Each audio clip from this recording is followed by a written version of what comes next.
Antihistamines are a group of drugs which are used very frequently in ENT. You cannot go forward as a consultant in ENT without writing a prescription of antihistamine. And these antihistamines are also asked as short notes for both undergraduates and postgraduates in ENT. So today I will explain antihistamines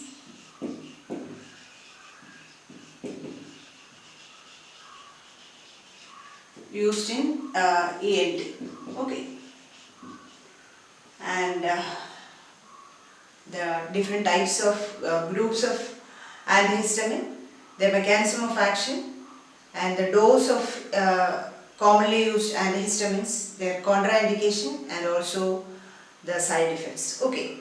So before telling about or explaining about antihistamine, you should know what is histamine. This histamine is released from a basic amino acid in the body, which is called histidine. Okay, so histidine is an amino acid which is a basic amino acid present in the body, and from histidine, by decarboxylation of histidine, we get histamine. Okay, histamine. This histamine is present in almost all the cells in the body, but they are mainly concentrated in three sites. What are they? One is the skin. Okay, skin. And next is lungs.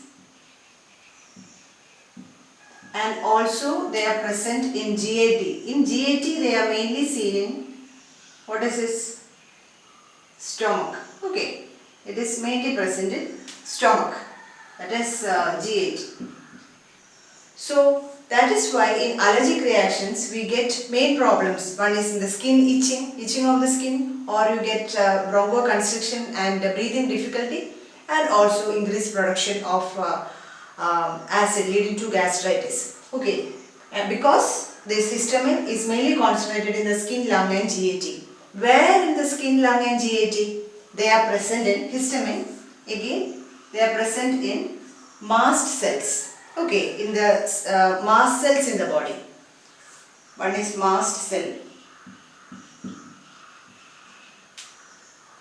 Histamine is concentrated in mast cell, and then they are also present in basophils and eosinophils present in blood. Okay.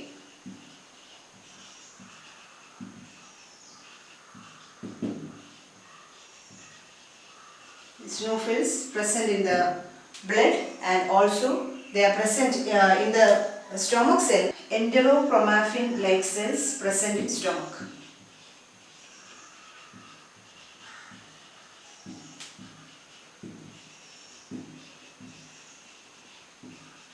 Okay, so this histamine are seen in skin, lung and GAT, in mast cells, and also in basophils and eosinophils in the blood, and also these enterochromaffin like cells in GAT. They are present inside the granules present in the mast cells, and also in the basophils and eosinophils, and they are present in enterochromaffin like cells present in the stomach. So when this histamine is released, or how it is released outside, it mainly, the release of histamine happens in three conditions. One is allergic reaction.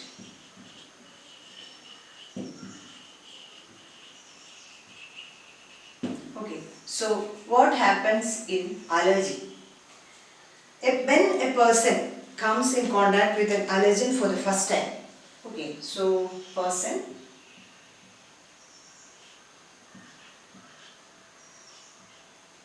he contacts with an allergen, let us say a pollen or an allergen, whatever it is, a pollen or some food material, allergic food material or something like that, then what happens is that the B cells in the blood get activated and they produce activated plasma cells. Okay, so activation of B cells, and they in turn produce plasma cells, And these activated plasma cells will produce IgE antibodies against this allergen. Okay. And these IgE antibodies will come and they will come and attach to the surface of the mast cell. Okay. So IgE antibody. IgE antibodies against this allergen specific antigen. Okay. And it will come and attach to the surface of the mast cells. Come to the in contact with this person, then this allergen or this antigen of the allergen will come and get attached to the surface of this IgE antibody. Then this mast cell will get burst out and it will release histamine. Okay, so this histamine will get released from this. Okay, you got it? This in allergic reaction. First time this will not release. First time there is attachment of IgE antibodies on the surface of the mast cell, and the second time again if the allergen comes in contact, it gets attached to this IgE antibody, and then the bursting of the tissue injury. Basophils and eosinophils get burst from the blood and that will cause the release of histamine. And the third is then drugs and foreign chemicals. Like what?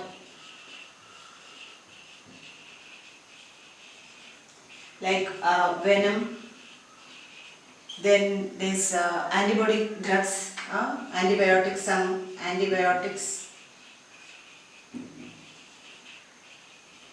or some alkaloids, like that. Okay.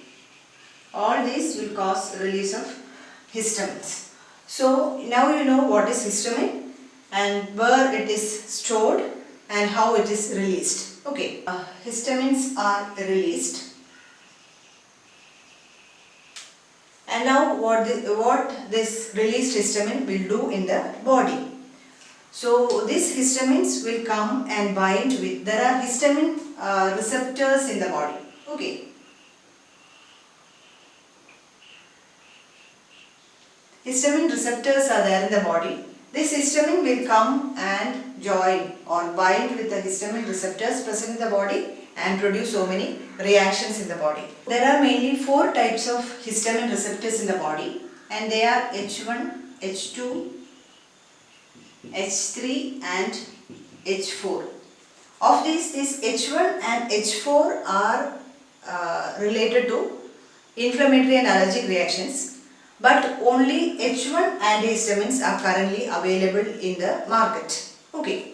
So, and we ENT people are mainly concerned with the H1 receptor blocking drugs. And H2 is mostly related to the GIT, related to problems in the stomach. Okay, so antihistamines in ENT means H1 receptor blockers.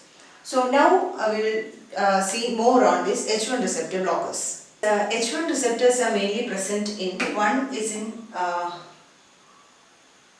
vascular endothelium.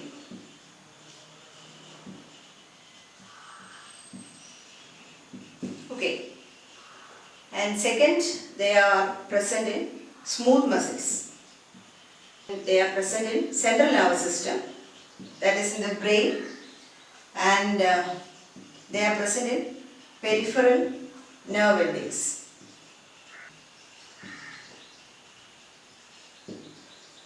So they are present in vascular endothelium, they are present in smooth muscles,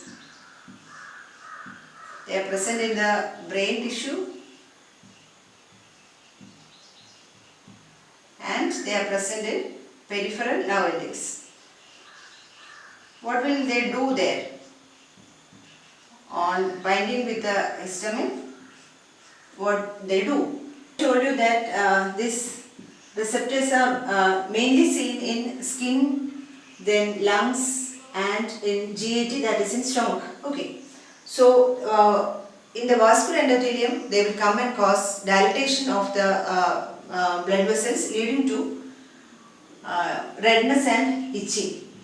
redness and edema. Okay. So redness and edema of the skin. Then in the smooth muscles, they are mainly located in the lungs, so it will cause a bronchoconstriction. Bronchoconstriction leading to difficulty in breathing. Okay. And in the brain, what will they do? They increase the wakefulness, they cause wakefulness and reduced appetite. Okay.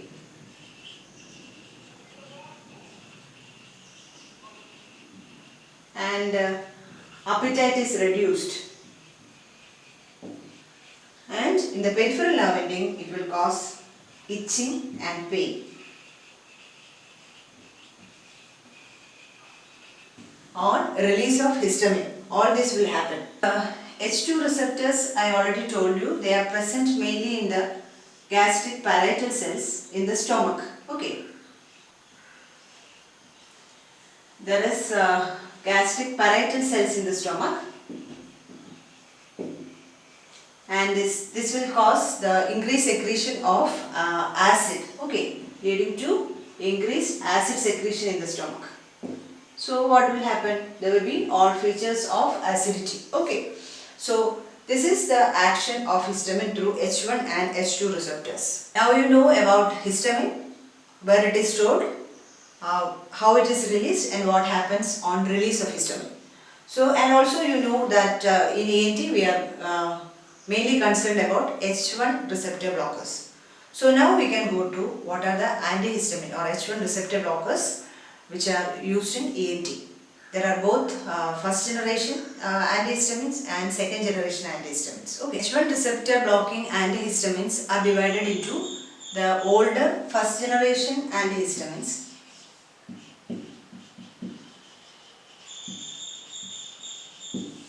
and the newer second generation antihistamine.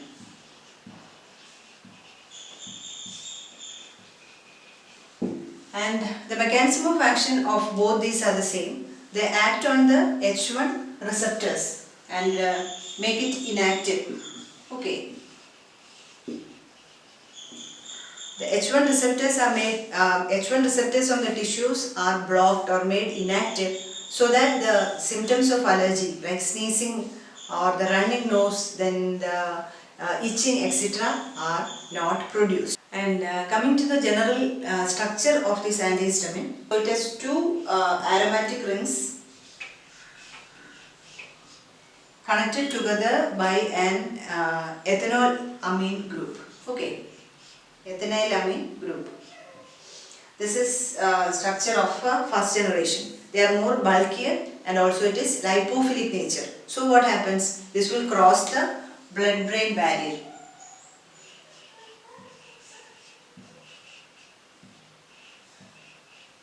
Okay, so blood-brain barrier is crossed by first generation antihistamine. So that what happens? There will be sedation and also impairment of the cognitive function. That happens with the first generation. That is why they are not preferred. And the second generation antihistamine will not cross this blood-brain barrier. Okay. And another difference is that this first generation antihistamines are not selective H1 receptor blockers. Along with H1 receptors, they will block other receptors also, like cholinergic receptor, alpha adrenergic receptors, and also serotonin receptors, so that the side effects will be more with this first generation. If they block these cholinergic receptors, what all things will happen? There will be dry mouth, or salivation will be reduced, leading to dry mouth, then blurring of vision, and also there will be urinary retention. Okay.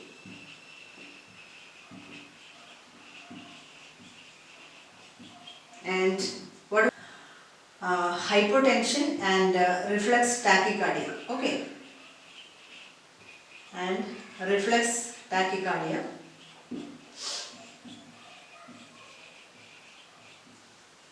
and the serotonin receptor stimulation will lead to increased appetite. So actually all these are the side effects of this first generation antihistamine. But on the positive side, they are used for what? Anti-nausea and anti-emetic property. Okay.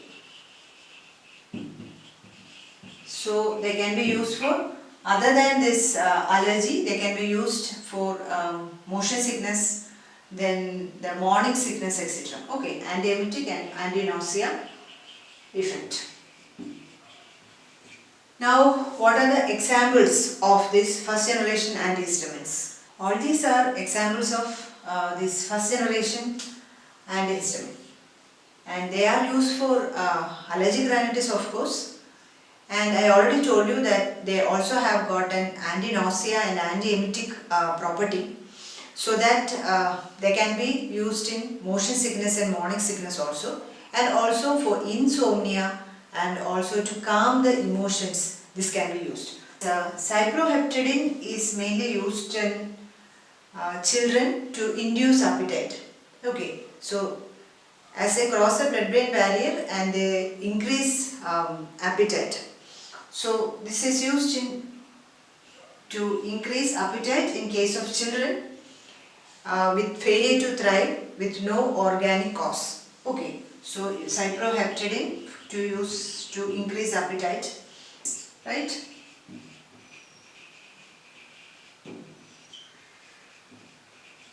And these two are used in treatment of insomnia. Okay. And this hydroxyzine and meclizine can be used in motion sickness, nausea and vomiting while traveling. Okay, so motion sickness. So now you know what are the first generation antihistamine, their mechanism of action. They cross blood-brain barrier, so it will cause more of sedation and also impair the cognitive function. And as they are not selective H1 receptor blockers, they will block cholinergic, then alpha-adrenergic and also serotonin receptors, and cause so many side effects like dry mouth, then urinary retention, etc.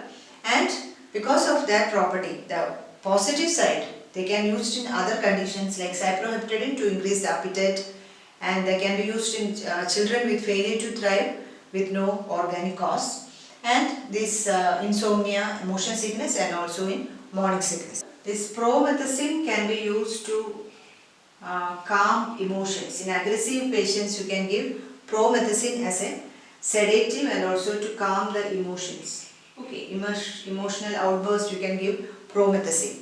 And this first generation, as they cause blurring of vision and dryness of secretions, they are not used in patients having narrow angle glaucoma. Okay, and regarding second generation antihistamine, the examples are, and all these are examples of second generation antihistamines. As I have already told, this second generation antihistamine has got more bulky structure. The first generation has got two aromatic rings connected together, but the second generation is more bulkier and the lipophilic content is less. So what happens? They will not cross the blood-brain barrier. Okay, blood-brain barrier is not crossed. That you have to remember. So the sedation is less with second generation, right? And examples are cetirizine. You have to know the dose of all these. Cetirizine, and another difference is that they selectively block the peripheral H1 receptors. The other one has got central as well as peripheral receptor blocking action, but the second generation will selectively block the peripheral H1 receptors. Okay, so and also the duration of action is more with second generation. They act for around 12 to 16 hours, whereas the first generation, the duration of action is around 6 to 8 hours. So that the second generation antihistamines are needed for once daily. Most of the cases they need. This in the dose is 10 mg OD. Okay, once daily. And the desloratadine is 5 mg once daily. Hexofenadine we have 60 milligram and also 120 milligram and 180 milligram tablet. Again once daily dose. Levocetirizine is 5 milligram once daily. Loratadine is 10 milligram once daily. And Bilastine is a newer, latest second generation. It comes to around 20 milligram once daily. And all these are H1 antihistamines. And this acylastine and olapatadine, they have got both antihistamine as well as mast cell stabilizing actions also. So that they are used as sprays and also in ophthalmic solutions. This acylastine is used as nasal spray. Okay, because of mast cell stabilizing action, they are used in nasal sprays. And olapatadine has got oral preparation and also ophthalmic solutions present. And another one is ketotifen.